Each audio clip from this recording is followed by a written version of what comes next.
Matagal na kitang gustong baklasan ng panga. Sultan may kondisyon sa rematch kay Alas. Tepora balik pag-ensayo. Napatayan agad. Ito ang pag-usapan natin. Pero bago ang lahat, pakisubscribe po ng channel ko. Huwag nyo na rin kalimutan i-click ang notification bell para lagi kang una sa balita.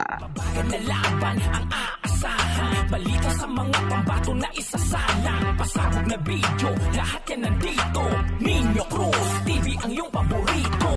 Pag-usapan nga po natin mga kaboxing, hindi na nga po nagpahinga pa si Jack Tepora at nagumpisa na nga itong mag-ensayo agad para sa muling pagbabalik nito sa ibabaw ng ring. Hindi na nga natin maitatago na talagang mahusay na boksingero itong si Tepora. Hiling nga ng mga fans nito na mag-ensayo ng mabuti at wag nang bumalik sa dati nitong kinaugalian. Eka nga ni pambansang kamao Manny Pacquiao, patayin ang sarili sa pag-iensayo at magbubunga ang lahat ng pagod at paghihirap.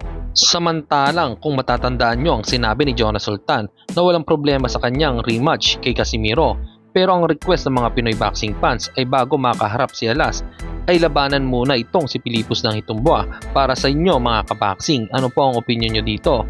Kaya ni Sultan si Pilipos? Comment lang po kayo sa ibaba. At sa kabilang balita naman tayo mga kaboxing, may hirit naman itong si Cuadro Alas kay Naoya Inoue.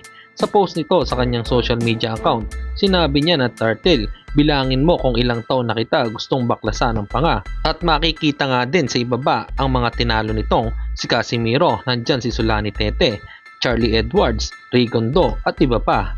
Meron ding pahabol pa si Cuadro Alas na hintayin mo akong tumanda. Sino kaya ang tumanda sa atin pagdating ng panahon? Hanggang dito na lang muna ang ating balita. Dito na lang ang aking Boxing News Report. Babu!